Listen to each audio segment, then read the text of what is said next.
Yann Laborie, bonjour. Bonjour. Vous avez un titre à la mairie? Oui, je suis assistant de conservation du patrimoine à la ville de Bergerac et je m'occupe du patrimoine archéologique et de l'histoire de cette ville. Alors c'est intéressant pour nous qui traitons de tout ce qui est culturel, essentiellement sur Bergerac. La mairie vous a confié à nous parce que il pensait que c'était vous qui avez le plus de chances de nous expliquer tout ce qui concerne l'eau à Bergerac.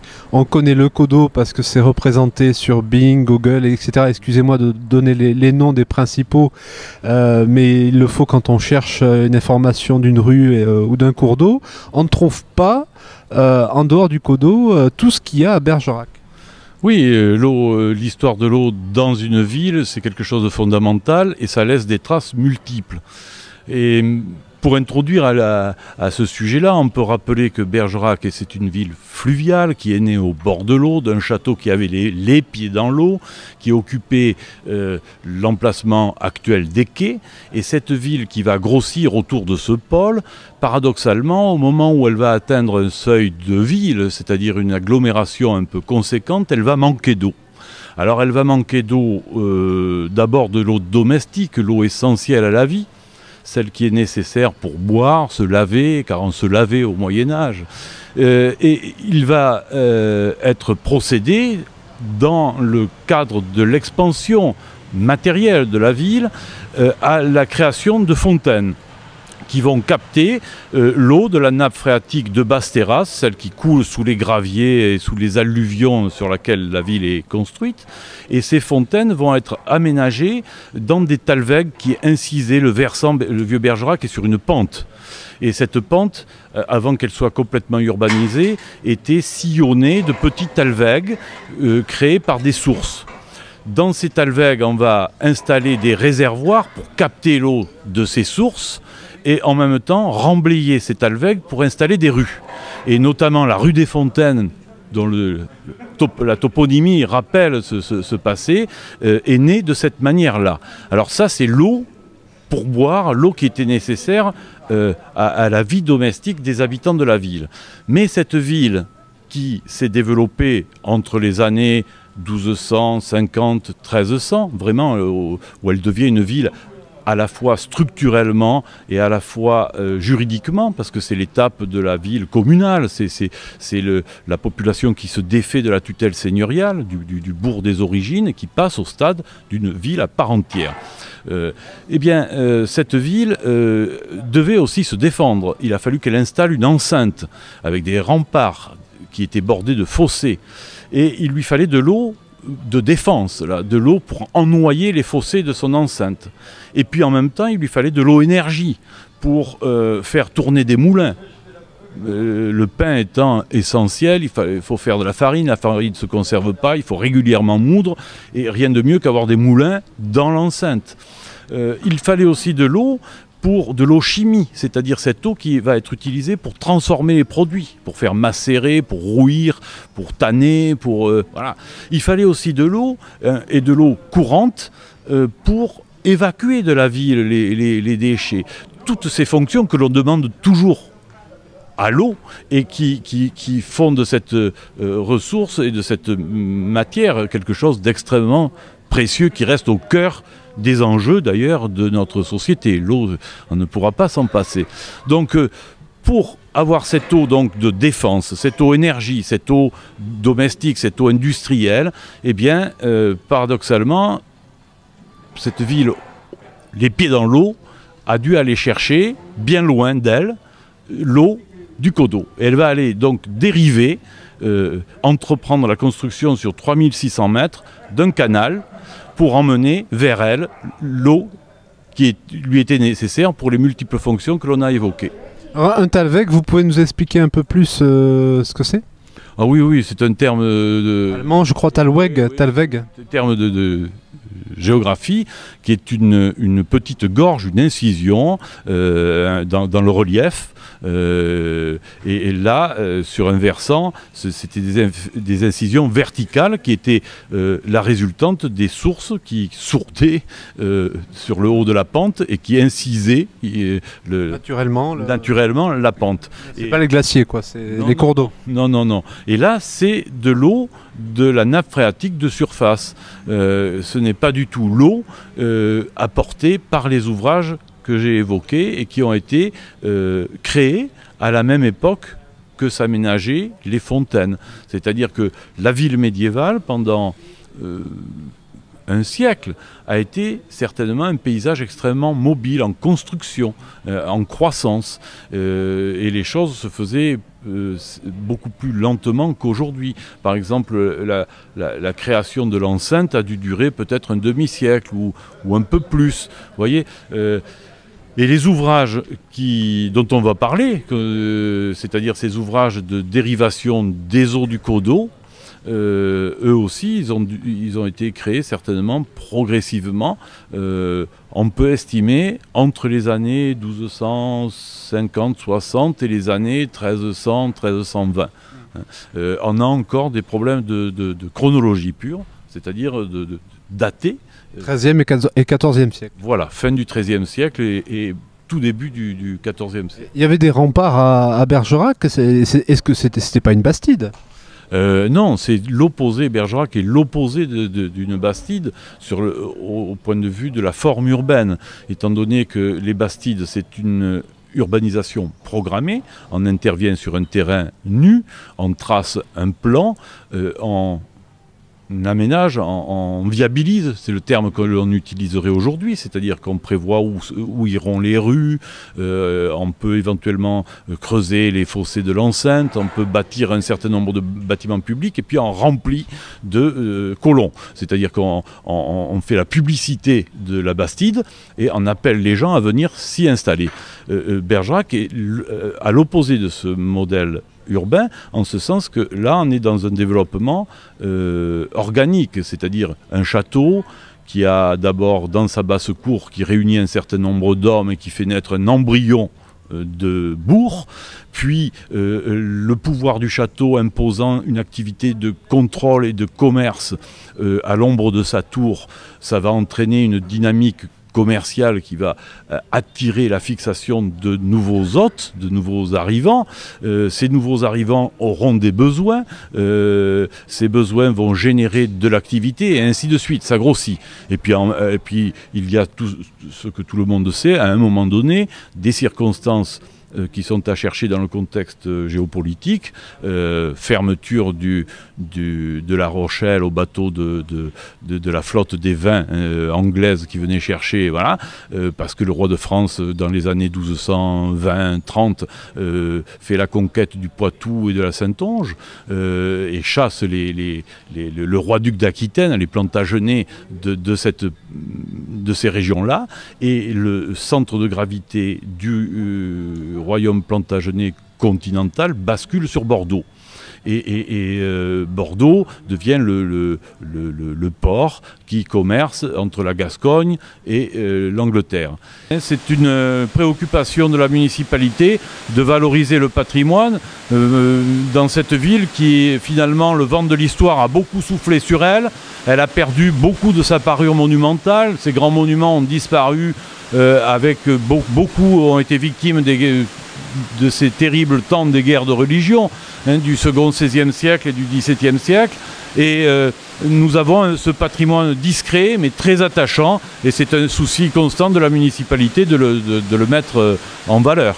Dissocions le ruisseau du Codeau, qui est un ruisseau naturel, qui prend sa source à Saint-Laurent-des-Bâtons, qui se jette au barrage du Grand Salvette, à l'aval de Bergerac, et le canal du Codeau, qui lui est une dérivation qui a été creusée autour des années 1300, on va dire ça comme ça parce que je disais qu'il y avait des problèmes pour le dater précisément aujourd'hui, et qui part de Pombonne, du lieu de Pombonne, et qui se jette dans la Dordogne, un peu à l'aval du lieu où on se trouve. Là on est au pied des Grands Moulins, dans le cours du canal du Codeau, et ce canal aboutit, se jette dans la Dordogne en dessous de la terrasse de la grosse maison qui est connue à Bergerac sous le nom de maison de la terrasse, où si on prend la toponymie actuelle, c'est le quai Bernicot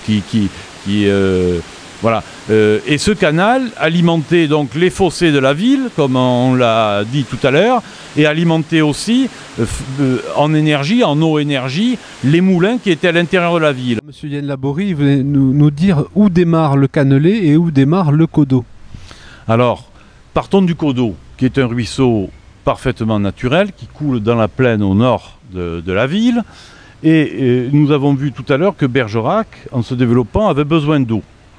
Donc la ville va entreprendre de creuser un canal depuis le lieu de Pombonne. Et ce canal va emmener de l'eau sur 3600 mètres jusqu'à Bergerac. Et il se jette dans la Dordogne. Le lac de Pombonne est naturel.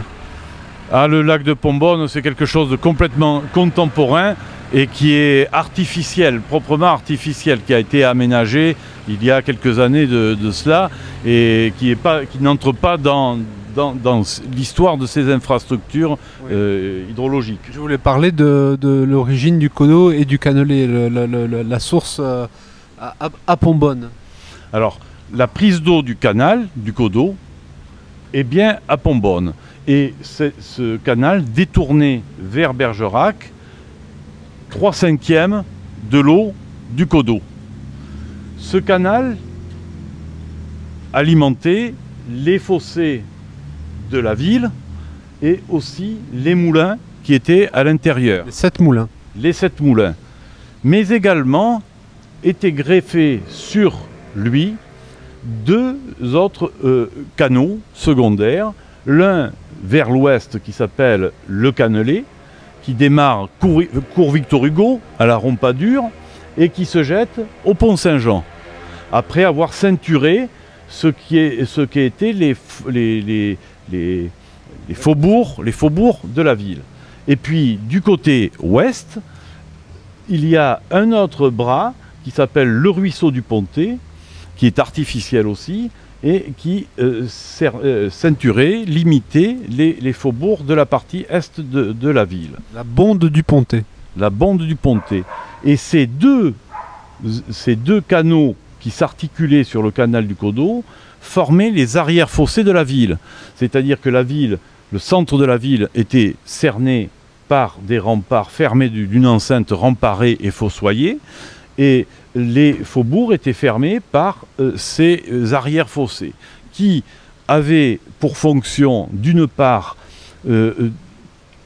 dans une certaine mesure, de protéger les faubourgs, mais surtout de donner les limites à la ville sur le plan fiscal. C'est-à-dire que on avait un système de fiscalité d'octroi, et ces ouvrages marquaient les limites de cette territorialisation fiscale.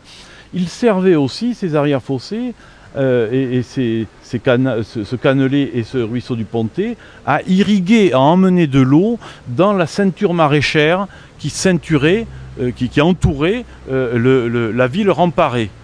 Ils alimentaient aussi les artisans tanneurs qui avaient besoin d'eau, ils alimentaient les gens qui faisaient rouillir le chanvre, enfin, ils servaient aussi à l'artisanat. Et donc c'est tout un ensemble d'infrastructures qui marchent ensemble et qui sont indissociables les unes des autres. C'est-à-dire que le canal du Codeau, il apporte de l'eau, mais quand il apportait trop d'eau, il fallait aussi l'évacuer pour qu'elle n'inonde pas l'intérieur de la ville.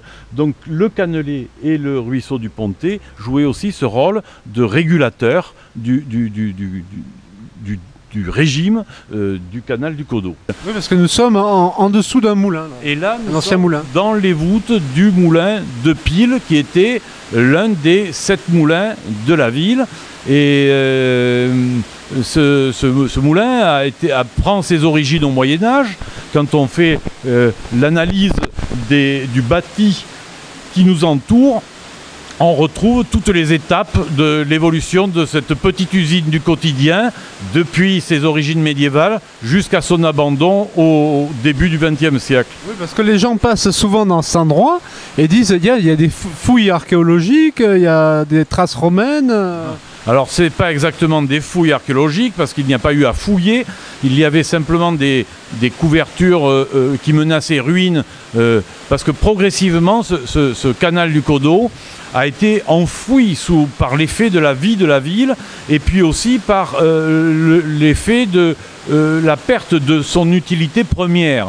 C'est-à-dire que les moulins, à partir des années après la Grande Guerre, vous voyez, ils vont péricliter, ils vont fermer les uns après les autres, et l'urbanisation va progressivement enfouir dans son essor contemporain le canal du Coteau et les bras, ainsi que le cannelé, le pontet, et tout cela va devenir un peu mystérieux. Alors tout le monde à Bergerac sait qu'il y a ces ruisseaux, ces canaux dans les entrailles de la ville.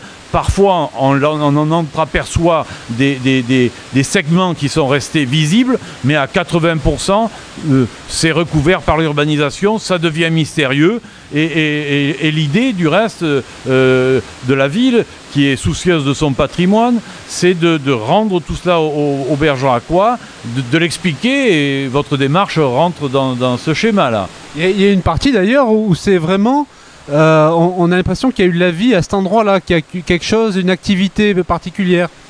De la vie, des traces de vie dans un moulin et autour de ce canal, bien sûr, il y a 6 ou 7 siècles d'accumulation même de traces d'une vie intense, d'une vie meunière, mais après, ces moulins ne faisaient pas que moudre du grain. Certains ont été utilisés pour monter des scieries, d'autres, à côté d'eux, pouvaient se tenir aussi des industries telles que le tannage des pots, qui était très important à Bergerac. Donc bien sûr, oui, c'est des endroits qui respirent l'histoire et en mesurent l'épaisseur du temps dans l'accumulation des traces. L'Apisse-Somme, c'est un ruisseau naturel qui part effectivement, qui prend sa source du côté des Galinoux, là à l'est de Bergerac, et qui est alimenté en grande partie par des sources qui sourdent dans le dernier talus de la terrasse alluviale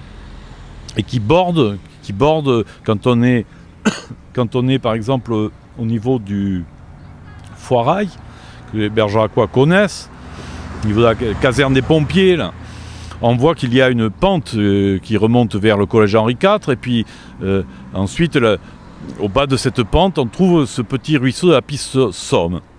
Et ce petit ruisseau qui venait des Galinoux a été à un moment donné phagocyté, son cours a été phagocyté, capté par les arrière-fossés de l'est de la ville, c'est-à-dire par le ruisseau du Pontet. Et au jour d'aujourd'hui, la Pisse-Somme rejoint le ruisseau du Pontet, les deux cours se marient ensemble et se jette dans la Dordogne, en amont du pont du 19e siècle, dans la rampe du pont. Lorsqu'on va au faubourg de la Madeleine, on peut apercevoir une arche en pierre qui donne passage aux eaux donc de la Pisse-Somme et du ruisseau du Pontet. À l'aval de Bergerac, toujours de la rive d'en face de la Madeleine, on peut voir très très nettement dans le paysage la sortie du cannelé près du sport nautique.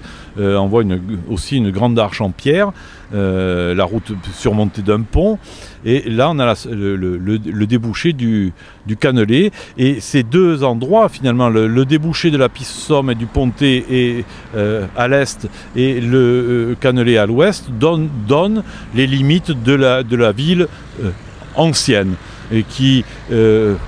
dans laquelle elle restera d'ailleurs cantonnée très largement jusque dans les années du milieu du XXe siècle. On peut voir les débouchés dans la Dordogne de ces ruisseaux. Des choses qui sont tout à fait près de chez soi, que l'on ne connaît pas ou qu'on connaît mal, ou qu'à force de les voir on ne les identifie plus, et finalement il y a encore des buts de promenade à la recherche de tous ces petits détails de l'histoire de notre ville. Merci. C'est moi.